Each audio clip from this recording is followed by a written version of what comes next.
So, brace yourselves, we actually managed to get through a week in the world of world wrestling entertainment without loads of random people just getting released from the company. It was a good week. I don't know, yes, there are rumours just doing the rounds right now that the USA Network are not entirely happy with Vince McMahon, his big company, because of the fact they're now apparently going to start taping NXT after SummerSlam. That's going to be a thing. But none of that matters because we got the best piece of news that ever happened in all of wrestling. Yeah, I'm probably over-exaggerating a little bit, but Johnny Gargano and Candice LeRae, they're going to have a baba. They're going to have a little baby. So you know what's going to happen. We're going to get baby wrestling. Yep, I'm an idiot. But this idiot is very much happy because we have just seen the go-home edition of NXT to NXT TakeOver 36. That is happening on Sunday. I'm excited, you're excited, so let's ups and downs for this week's NXT.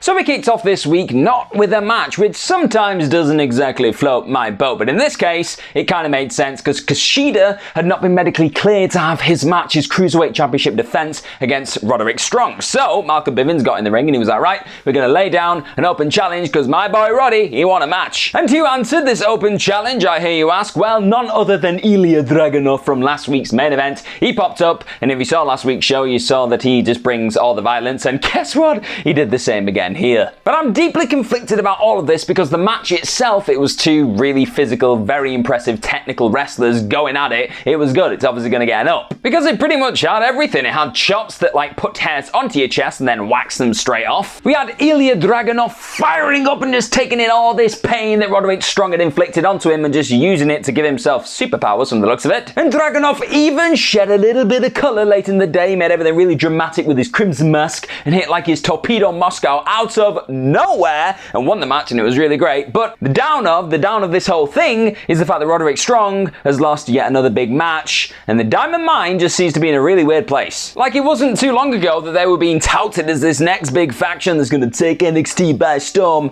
and that's just not really happened. Like, every time they've had a really big obstacle in the way, they've not exactly overcome it, and it's just, they've gone a bit flat. They've already lost one of the members, like in record time, really, and I don't really know what we're going to do with Roderick Strong after this. Yeah, he is probably going to get that Kushida title match down the line, but he's lost a lot of momentum. We need to really salvage this boy, so I've not already said it, they are going to have to get a down for the way they're treating my boy Roddy. Hey, and if you got a little bit of deja vu because of what came next, it obviously was the prime target for Kyle O'Reilly and Adam Cole 3. Yes, this is the third time it's going to be happening. If you got a bit of deja vu, that's because we've seen this before. They did the exact same like prime target type spiel before Stand and Deliver. We got another one here, which was a little bit better, so it's going to get an up. And it was better because there's simply been more water under the bridge, like more has happened. We've had them beat each other up at Stand and Deliver, beat each other up at the Great American Bash. Now they're going to beat each other up at NXT TakeOver 36. But the main takeaway I got from all this big video package is the fact that the actual in-ring action has been really good. It's been class stuff, actually, like some of the best wrestling you'll see in NXT. But the whole lead-up, the promos, the drama, has not been great. But another great takeaway that I just pulled from this was the fact that when you give Adam Cole just a camera to talk down and just be an absolute piece of crap down, he's brilliant. He's outstanding. He's one of the best in the world at it. And he just sold himself. He put himself over so much and just buried Kyle O'Reilly all the way through this. He was like, I've carried you on my back. You're nothing. I'm going to steamroll you. So the fact they've made him look so good and built him up so high, you just know he's getting booted in the face and he's going to lose at TakeOver 36. Hit Row hit the ring quite soon after this, and B-Fab pretty much just said, nope, we are not happy. We're still not happy for the fact that Santos Escobar stole my boy's grill. But it wasn't long before Santos soon made his presence felt. Well, he beamed in on the big screen behind them. He was like, you know what? You actually got to me last week with the whole burning of the luchador mask thing. I get it. I've really disrespected your culture. So come down to the car park, the safest place in all of NXT, and we'll hash it out like men, man to man, mono a mono. Hit Row instantly sensed that no, this is probably a crap, so don't do it. But he did anyway. He walked out there, swerve, and he did get jumped. He seemed to preempt that anyway, but he got like 3-on-1. And then Top Dollar did something that Kevin Nash would be incredibly proud of. He picked up Joaquin Wilde and lawn darted him straight into a shutter. It was very reminiscent of what Kevin Nash did to Rey Mysterio back in the day. In the end though, Scott did get his grill back, yanked it away from Santos Escobar, he then threw him into said shutter. And, well, this was probably a little bit better from last week, so I didn't really like the mask burning stuff because it made Hit Row feel like heels. They felt more like faces here, even though they did technically have the numbers advantage. They just felt like they were fighting for something again. You felt like you could get in their corner because they were getting jumped technically from Legado. It's still a little bit messy, and it kind of has to lead to this North American Championship match at some point. I know we're going to get a 6-man tag match next week. That was announced on the show, but I kind of need the whole title match to happen at some point, or there's just not been a payoff. It's just an ongoing saga that's going nowhere. Because it was a little bit of an improvement from last week, though, it's gonna get an up. We had LA Knight lifting weights in the gym and having his forehead dabbed by Cameron Grimes. I could probably use a little bit of that right now because it's very sweaty here. But before long, he then turned around, he looked around the gym, and he saw a really big Josh Briggs there, and he was like, hey, you're going to have a match tonight against my boy Cameron Grimes. I'm going to give you 10 grand, 5 grand now, 5 grand later if you just whoop his ass from pillar to post. And he was like, that sounds like a pretty good deal. We also had Walter and Imperium cutting a really, sincere and very intense promo. They were like, well, the mat is sacred, and we're going to prove that MSK are just goobers. We're going to steamroll them. That is going to happen. And you wouldn't doubt it because they're 3 very terrifying blokes. We then jumped to said Cameron Grimes-Josh Briggs match, and we had Ted DiBiase sat on commentary, which is just a treat. It's a treat all the time, because I love Ted. He just fills my heart with joy, but the match itself and kind of what it meant for everything going forward, obviously it's gonna get an up. Because straight away, the crowd was just murdered because Cameron Grimes came out with his brilliant music, and everyone was like, yeah, Cameron Grimes, and LA Knight was like, nope. He came out with his music, completely cut it off, and everyone was like, boo, this guy sucks. But things got quite interesting because Josh Briggs was obviously dominating Cameron Grimes because Cameron Grimes was trying to wrestle in a suit. You need to understand how difficult that is. But Ted DiBiase then said, well, why don't we make things interesting? I know you've paid this guy 10 grand to batter Cameron Grimes. Let's go double or nothing that my boy Grimes beats your boy Briggs. What do you know? In the end, there was a flying Spanish fly from Cameron Grimes and a cave in, and he came away with the win. So Ted DiBiase came away a little bit richer. But he would not have the last laugh in this little situation at this moment because LA Knight then just bitch slapped him in the face and Cameron Grimes got a BFT for his troubles. So everyone was booing LA Knight, which is exactly what we want right now. It's given us another reason to see a little bit of comeuppance down the line at TakeOver 36. But there was a little thing that we had to this program later in the night, but I will not spoil it now because it was a little good thing. It may have even got a little highlighter thingamabob. Johnny Gargano and Candice LeRae were in the trainer's room / backstage area, it looked like, and they were just talking about the fact that Austin Theory's flown the coop and Indy Hartwell's having loads of dates with Dexter Lumis and life is just crap right now. Indy then showed up in an Index t-shirt. She started bragging about all these dates that she'd been on and Johnny was like, no, it's awful, they're terrible, stop it, stop talking. And then she was like, well, we went on a balloon ride, that was pretty cool. And Johnny was like, yeah, you're right, actually sounds really good. And she was like, we just started snugging, we were kissing, we were smooching, and Johnny's face dropped. And it really made me smile. This was a really good moment in this, so I'm gonna bring it up. We're gonna get a 79% on the Gargano meter. Johnny also said if these two are gonna take their relationship to the next level, they need to combine as a force in the ring, and luckily they're going to have a match later on tonight against the Robert Stone brand, so we can see if they're willing to take things to the next level. Spoiler, they are, just not in the way you're expecting. Really quick, Io Shirai and Zoe Stark interview backstage. Zoe was still saying that, yeah, we're not exactly on the same page, but we're making an effort. I'm trying to learn Japanese. Io just keeps giving me dirty looks. Io then said, well, we're not here to be friends, we're here to defend these championships and be really good champions. She then stormed off,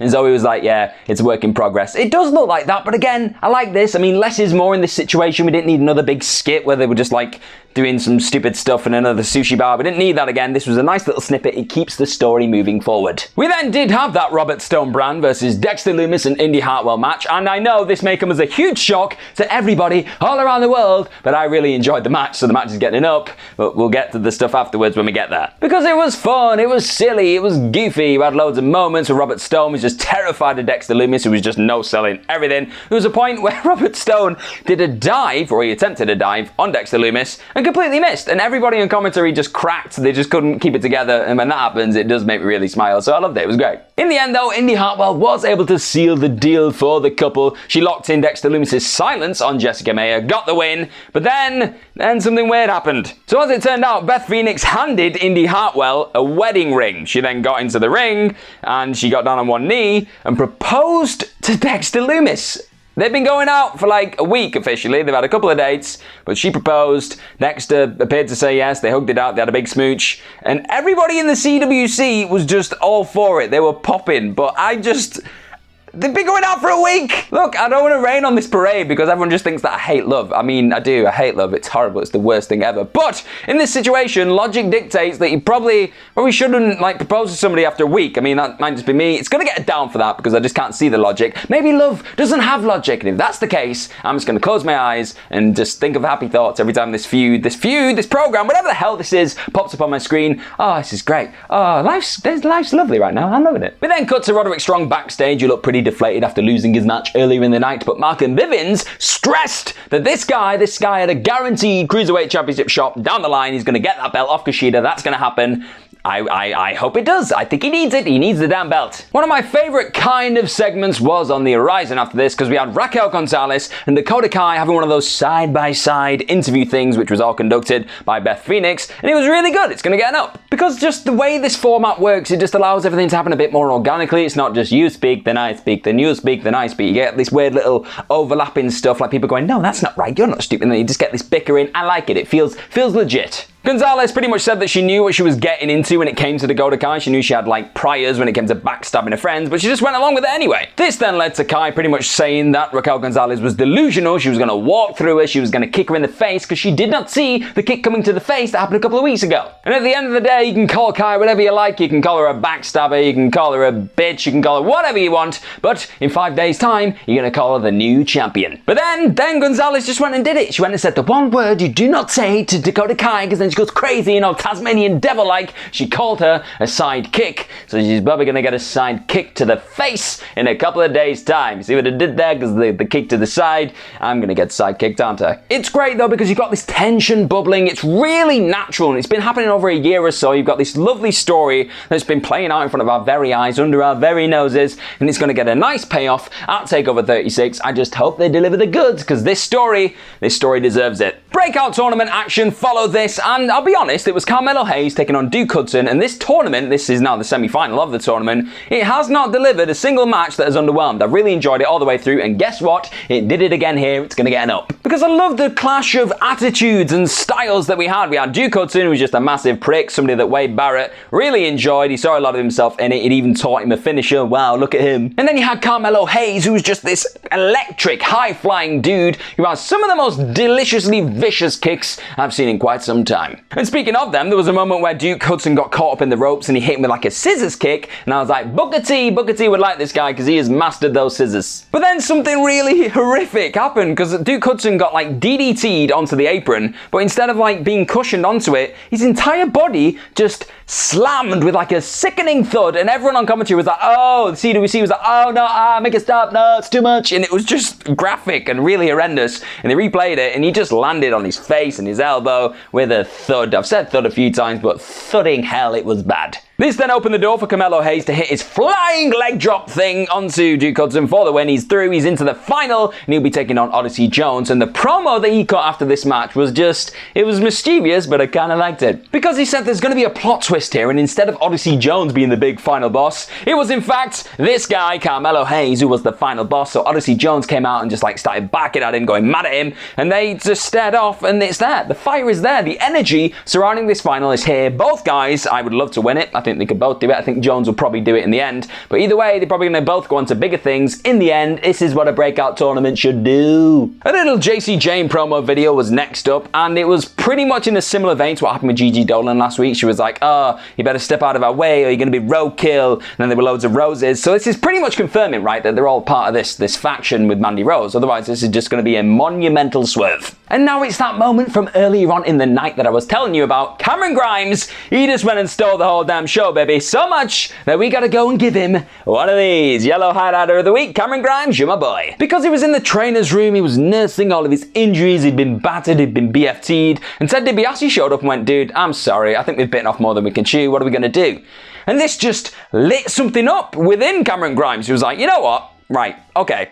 I've messed this up big time, okay? I got all this money, it went to my head, I've ruined all these opportunities that you gave me, but now, after you believed in me, I feel like I can do anything. I feel like I can go there, I can win the championship at TakeOver, we're both going to become champions, and we're both going to go to the moon. He ripped his shirt off, it was crazy, it was electric. I was doing backflips whilst I was sat down. I can't even do a backflip standing up. The main event, sort of, I guess, of the evening was after this. It was MSK taking on Imperium. The NXT Tag Team Championship titles were on the line. And, well, you pretty much probably saw this coming. It's going to get an up because the match was pretty damn excellent. There was also a really weird narrative with this where everyone was like, oh, MSK are really tired of being told that their title reign means nothing. But last time I checked, they've pretty much beaten everyone. So I don't know why that is the case. Very odd. And let's be honest, when it comes to MSK, you know what you're going to get. You're going to get high-flying flips and loads of really hyper-athletic stuff. It's really eye-catching and eye-pleasing. But when it came to Imperium, they brought a level of intensity and sheer fury I've not seen in quite some time from this team, and it was pretty brutal to watch. There was a point when they kicked Wesley in the face, did like the double corner dropkick thing, and I was like, this dude,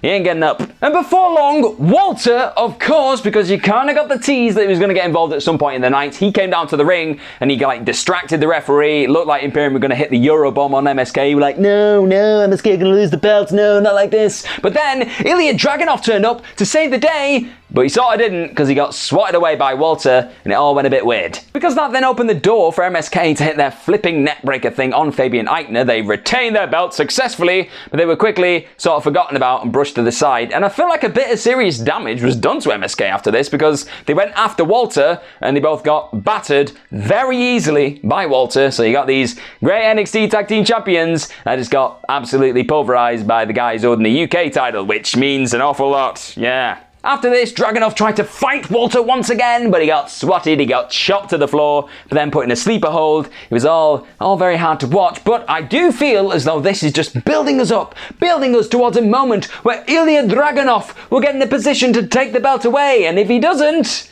well, this has been a waste of time, hasn't it? And also, before I forget,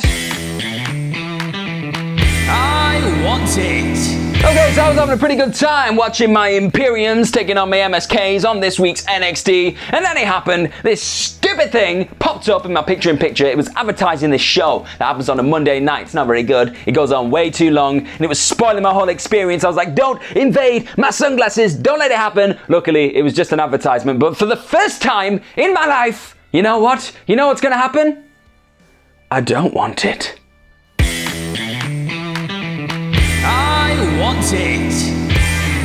A really quick Pete Dunne and Ridge Holland promo followed, and they were obviously talking about the fact they've got this feud, this burgeoning feud with Timothy Thatcher and Tommaso Ciampa, and Holland was like, look guys, I really don't respect where you've come from, don't really care, I respect the fact you've got the balls to challenge me, but next week, Timothy Thatcher, I'm gonna brutalise you because I'm a Yorkshire lad, and I like to say brutal, it's gonna be brutal, I tells you. We finally got the big old face-to-face between Samoa Joe and Karrion Kross in, technically the main event segment. It wasn't quite the match, it was the segment, and it really delivered. I can't lie about any of this, it's going to get an up. Joe was pretty much saying that he wanted to come out here and eviscerate Kross originally with his words, that was his plan, but then he just realised, no, I don't want to hurt your feelings, I just want to hurt you. So Kross then came down to the ring and he was like, okay, yeah, you might have bitten off more than you could chew, me though, Joe, so I'm going to bring the security down just to protect you, Mr. Joe. But very quickly, Samoa Joe got very offended by this, so Kross got into the ring, he then got battered by Joe, thrown out of the ring. Joe then dived through the ropes and just obliterated everybody. He just splashed and splattered them all across the floor, and then they started brawling, really. They started brawling all around the CWC. There was people getting smashed into barricades. Joe got thrown into steps. There was a point where I thought Samoa Joe was going to get Saito suplexed through a table. That didn't happen. They just tackled through another barricade. And then just when you thought the barricade madness was all done, all said and done in the past, right at the end, Karrion Kross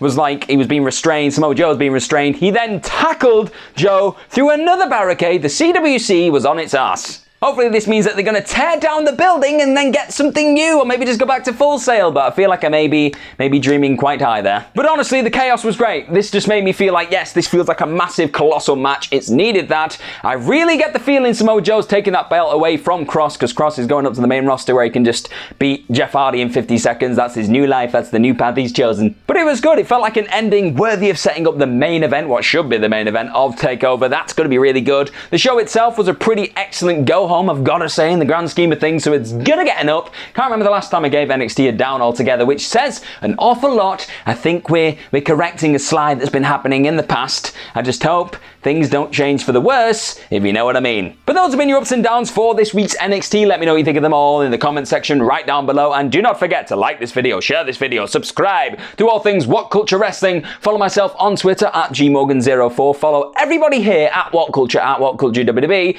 But more importantly than any of that, I say it every single week, but just enjoy yourselves. Look after yourselves. We have got a hell of a weekend of wrestling. We got SummerSlam. We got like everything that's going on with TakeOver. And then before that, you've got like the first dance. It's gonna be epic. I hope you're ready. Buckle up. It's gonna be a crazy ride.